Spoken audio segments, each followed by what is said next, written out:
Hello viewers, আসসালামু আলাইকুম। আশা করি আপনারা সবাই ভালোই আছেন। তো আপনাদের সামনে আরেকটি নতুন বশীকরণ ভিডিও নিয়ে আসলাম। ভিডিওটি হলো বিবাহিত মহিলাকে কিভাবে বশ করবেন। তো আপনারা জানেন মন্ত্র দিয়ে কাজ করতে হবে, কিন্তু কাজের নিয়মটা অনেকেই জানেন না, অনেকেই ভুল করেন, এই জন্য সঠিক নিয়মে আপনাদের কাজটা হয় না।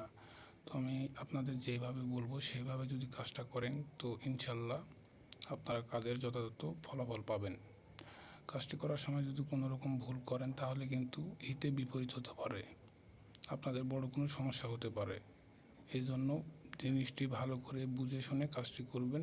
আর ভিডিওটা টেনে টেনে না দেখে বা স্কিপ করে না দেখে সম্পূর্ণ ভিডিও দেখার চেষ্টা করবেন, তাহলে কোথাও ভুল হওয়ার সম্ভাবনা থাকবে না। তো আমি কাজের নিয়ম কিছু বলতেছি, স্মরণ করে রাখবেন। কাজ করার সময় এগুলো কাজে লাগবে। 4টি মোমবাতি লাগবে এবং এই মন্ত্রটি 108 বার পাঠ করে শুদ্ধ করে নিতে হবে। তারপরে যে কাজটি করবেন, মন্ত্রটি শুদ্ধ করে নেওয়ার পরে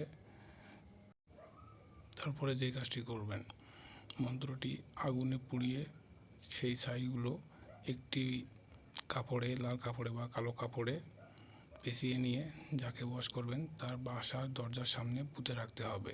এবং তার সামনে যখন আপনি যাবেন তখন এই মন্ত্রটি 7 বার পাঠ করতে হবে। 7 বার পাঠ করার পরে সঙ্গে সঙ্গে সে আপনার জন্য পাগল হয়ে যাবে এবং আপনি যেভাবে চাইবেন, যা করতে চাইবেন সেসব করার জন্য সে বাধ্য থাকবে। আশা করি আপনারা বুঝতে পারছেন। আর যদি ভিডিওটি ভালো লাগে তাহলে লাইক দিবেন। আর যদি আপনারা আমার চ্যানেলে নতুন হয়ে থাকেন তাহলে সাবস্ক্রাইব করে পাশে থাকবেন। তো আমি আপনাদের মন্ত্রটা পড়িয়ে বলে দিচ্ছি। মন্ত্র: মিন মিল মহামিল, অমুকের সাথে সঙ্গ মিল।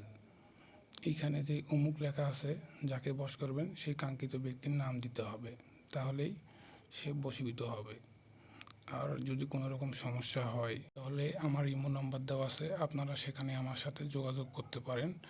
আশা করি আপনারা বুঝতে পারছেন। এরকম নিত্য নতুন ভিডিও পেতে আমার চ্যানেলটি সাবস্ক্রাইব করে রাখবেন।